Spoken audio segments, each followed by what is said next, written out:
warahmatullahi wabarakatuh. Balik lagi di acara Suka Ngobrol. Suka Ngobrol kali ini berada di Wayang Sukuraga, berada di Jalan Sukakarya, Sukabumi. Kita di sini bakal ngobrol-ngobrol dengan pendiri Wayang Sukuraga, yaitu Pak Pendi. Sampurasun Pak Pendi. Rampe. Jadi Pak Pendi ini adalah pendiri Wayang Sukuraga. Jadi sebenarnya kita juga udah punya histori ya Pak Pendi ya, dari kecil dengan Pak Pendi. Nah Pak Pendi, langsung aja nih kita mau tanya-tanya, Wayang Sukuraga itu apa sih Pak Pendi? Wayang Sukuraga itu wayang, dilihat dari arti, dari apa, suku itu anggota, raga itu badan, jadi anggota badan.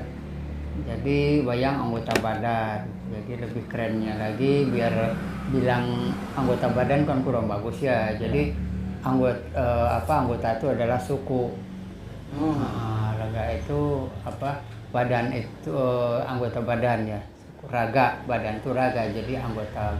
Jadi suku raga gitu. Raga ya. Anggota tubuh ya. Anggota tubuh. Nah, kalau ngomongin suku raga, sebenarnya latar belakang Pak Pendi itu, kalau yang Rama tahu kan sebelumnya bukan di wayang, ya di seni nih. Tahun berapa nih mulainya si suku raga ini sebenarnya Pak Pendi? Kalau saya kan latar belakangnya yang suka tradisi dari kecil. Dari kecil suka suka pencaksilat, suka wayang golek gitu, sehingga sampai saya disunat pun minta ditanggap wayang golek gitu. Jadi mau disunat asal wayang golek, dan mau misalkan wayang golek asal gendangnya minta gitu. Sampai seperti itu. Itu sudah kecil, itu sudah suka sama tradisi. Kemudian saya latar belakangnya menjadi ngambil ilmu seni lukis dulu, tapi sambil ngambil seni lukis di Jogja juga berkesenian yang lain. Saya jadi pengamen, saya mau bergabung di teater, menggelar teater dan apa-apa. Itu kental gitu di situ. Mungkin itu sebagai bahan, sebagai basic. Di kemudian saya akan mendapatkan wayang. Mungkin itu Allah memberikannya seperti itu jalannya. Akhirnya tahun 85-an, periode 85, 86, 87, 89 itu saya harus melukis anggota tubuh. Anggota tubuh. Iya, yang dipotong-potong dulu gitu. Belum jadi wayang, tapi anggota tubuh. Tapi sudah jadi Sukuraga. Anggota tubuh. Kemudian lukisan anggota tubuh. Kenapa lukisan anggota tubuh? Karena sewaktu itu oleh kakek saya nggak boleh melukis yang utuh. Melukis yang utuh. Iya, jadi saya harus melukis yang tidak bernyawa katanya. Tidak bernyawa. Ya, akhirnya membuat lukisan anggota tubuh. Nah, berkembang tahun 89, 87 sudah terlihat bentuknya sudah masuk seleksi lah ketika ada pameran pun dari karya-karya anggota tubuh itu, yang distilasi anggota tubuh ya, menyampaikan mata per layer, mulut, telinga, semua per layar gitu. Dibuat menjadi sebuah karya. Akhirnya di tahun 87 masuk seleksi juga di ketika pameran itu. Dan 93 berkembang dari lukisan potongan tubuh itu kembali lagi menjadi makhluk, tapi bukan makhluk manusia, tapi makhluk sebagai mata, makhluk sebagai mulut, makhluk sebagai tangan. Karena makhluk, karena anggota tubuh itu juga mereka akan mempertanggungjawabkan di suatu saat. Suatu saat ya. Makanya akan menjadi saksi. Nah, akhirnya saya juga punya pendapat bahwa manusia itu adalah dalang, anggota tubuh itu wayang. Nah, di situ. Manusia itu adalah dalang, anggota tubuh adalah wayang. Wayang. Nah, kalau ngomongin masalah wayang nih, Kang Pendi. Nah, yang pengen Rama tahu nih, Kang Pendi, udah pernah pentas atau manggung di mana aja atau apa gitu bahasanya? Kalau pentas ya dari tahun 96 udah pentas di kampung. Kemudian mulai pentas secara nasional oleh satu stasiun televisi swasta, boleh saya sebut lah biar enggak ini. Boleh. Oleh RCTI itu di tahun 96 dengan tema acaranya, program acaranya Bumbata, singkatan dari buka mata buka telinga. Waktu itu yang unik-unik, yang bisa ditampilkan di situ. Ingat waktu itu saya syutingnya di Senayan waktu itu. Senayan. Dan terus sampai ke sini tiap pagelaran ikut festival di komunitas, festival sebagai undangan di perguruan tinggi, atau ngadongeng bercerita tentang wayang. Terus jadi kalau untuk wayang Sukuraga kan menyampaikan, saya menyampaikan, tidak bertunjukkan. Jadi dimanapun walaupun nggak pakai alat wayang atau nggak pakai musik, pengiring musik, tetap saya bisa menyampaikan. Nah, jadi sekarang kan udah eranya milenial nih, gitu kan. Menurut Kang Pendi, di era milenial, di era digital ini menguntungkan nggak sih buat teman-teman seni ini, contohnya gitu? Sangat, karena semuanya itu berkaitan dengan seni. Apalagi sekarang unsur ekonomi kreatif itu ya, subsektor ekonomi kreatif yang 16 itu semuanya ada di seni. Seni pertunjukan, kriya, film,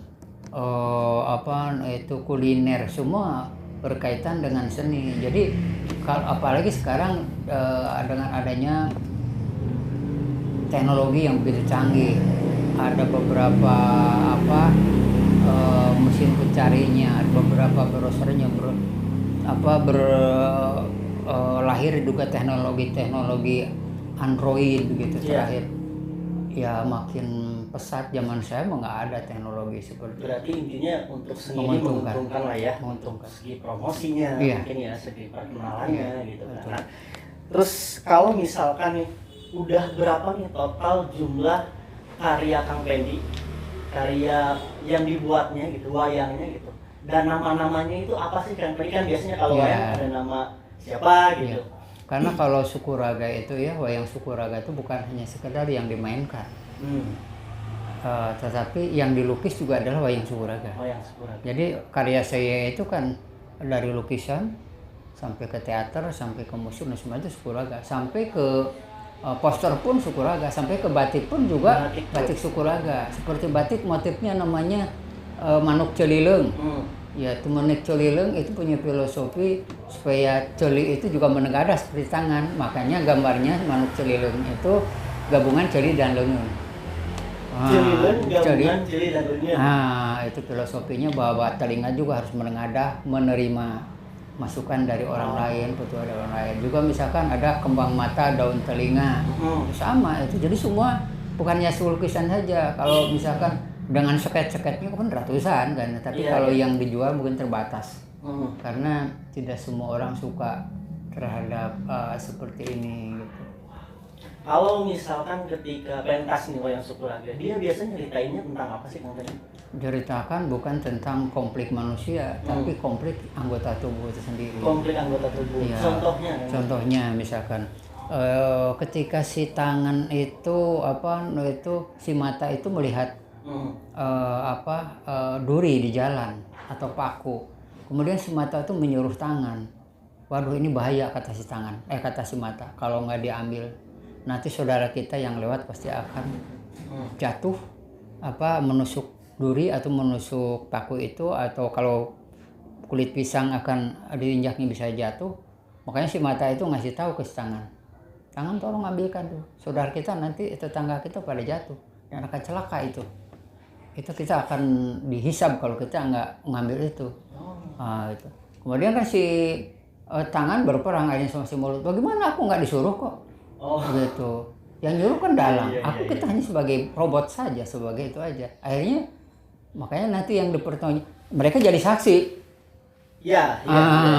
Itu kan mereka jadi saksi. Mereka sekarang sudah bukan seperti yang dikatakan oleh Al-Quran, di suatu saat nanti jadi saksi, tapi sekarang mereka sudah berkomunikasi. Makanya di hati kecil kan suka ada. Nah dari sekarang tuh sudah ada. Berarti kalau misalnya, maaf ya Kang Pendi, berarti kalau di wayang Sukuraga sendiri, nama-nama si wayang itu berarti anggota tubuh ya? Semua 9 anggota tubuh ada semuanya. Jadi misalkan di Play Store adik-adik semuanya yang kalau ingin lebih, kalau lupa, kalau denger ini kan pasti lupa, bisa nanti di wayang Sukuraga di Play Store, dan itu gratis, bisa download. Namanya ada 9 dari atas sampai bawah, sampai ke orang terlarang di sini bagian payudara, sampai ke terlarang di di laki-laki dan perempuan ada, tapi namanya misalkan ini namanya pina, dari bahasa buah dada itu pina. Jadi singkatan dari ngambil dari pinarap ya, pinarap itu ini buah dada. Di bawah tuh untuk perempuan larangan itu pagina, jadi kita disingkat dengan pagi ya, si pagi. Laki-laki laki-laki kan akang ya panggilnya, Kang Yud gitu, diambil dari Kang Yud gitu. Kang Yud, nah, itu laki-laki. Itu semua anggota tubuh yang ada 9. Nah, ini kan situasinya kita sedang PPKM, gitu. Udah lama juga kita pandemi gitu kan. Nah, strategi atau misalkan apa sih strateginya Suku Raga untuk bertahan sampai saat ini? 2 tahun kita udah pandemi jalan seperti ini gitu kan, karena kita juga dibatasi nih, kita nggak boleh event dan segala macam. Nah, strategi si Suku Raga sendiri untuk tetap bertahan ini gimana kan? Strateginya untuk bertahan kita hanya berpasrah diri dan sabar. Kalau kita nggak sabar ya gimana lagi? Toh itu adalah juga ada hikmah-hikmah yang tersembunyi di situ gitu. Gimana lagi? Kalau kita terus mengeluh ya, walaupun itu kan ketika kita ada sesuatu untuk menjadi lebih baik itu ada pengorbanan. Untuk lebih baik negeri ini ya itu juga ada pengorbanan. Masyarakatnya juga harus berkorban, termasuk kami juga sebagai seniman harus berkorban. Berkorban nggak ada job, berkorban kesini sebagai rumah budaya, sebagai tempat eduwisata tidak ada tamu. Ya itu konsekuensi. Kita misalkan untuk ini internet, akhirnya kita nggak bisa bayar internet, gitu kan? Gimana lagi? Terus nggak bisa bayar listrik telat. Itu sebuah konsekuensi. Ya, apa kita teriak-teriak? Kan tidak. Itu kan bukan salah pemerintah. Itu adalah ujian. Betul. Nah, Kang Mendy, pertanyaan ini yang Rama mau tanya ini, kalau misalkan Suku Raga ini yang mendukung dengan rumah budaya ini siapa aja gitu, ada dari pihak mana aja gitu? Kalau di sini kan kita komunitas itu siapapun yang peduli, yang satu tujuannya mereka ada yang peduli punya satu tujuannya itu dia ke ekonomi kreatif, mereka datang bergabung. Ada yang satu tujuannya dia komunitas dari pendidikan, mungkin dia dosen atau mahasiswa, dia datang untuk penelitian untuk sampaikan lagi. Itu dia musisi, dia guru, dia semua yang berkaitan dengan kepentingan dirinya sendiri, kepentingan golongannya, mereka banyak ke sini gitu untuk dilanjutkan, diteliti dan disampaikan lagi. Itu jadi kalau di sini kan komunitas itu bukan sebagai organisasi yang punya KTA ya, tidak. Komunitas ada suatu kepedulian, kebersamaan dan satu tujuan. Gitu. Bahkan saya di anggota tubuh itu komunitas budaya Suku Raga. Tubuh kita itu adalah komunitas. Komunitas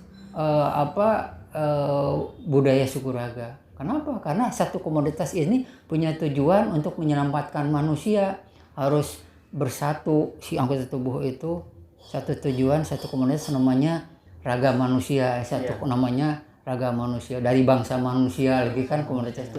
Ya harus sama-sama mendorong supaya manusia itu sampai tujuannya di dunia, juga tujuannya di alam yang selamanya nanti. Kalau tadi baca biografi Kang Mendy menyampaikan wayang Suku Raga itu kayaknya udah jauh nih, udah sampai Malaysia kalau baca-baca gitu. Paling jauh kemana Kang Mendy? Kalau paling jauh secara karyanya itu mungkin kan karya ini dibawa oleh misalkan peneliti sampai ke Belgia, sampai orang Belgia datang ke sini. Kita datang ke mana waktu yang itu Amerika itu kita datang ke Bangkok. Di Bangkok itu ada seluruh dunia. Ada di situ 100 negara lebih di situ. Cuma yang antusias sekali salah satunya ada 16 itu mereka diambil testimoninya gitu kan. Mereka juga sibuk kan ya. Itu ketika kita pentas di Bangkok itu kemudian kita sampaikan maknanya apa-apa.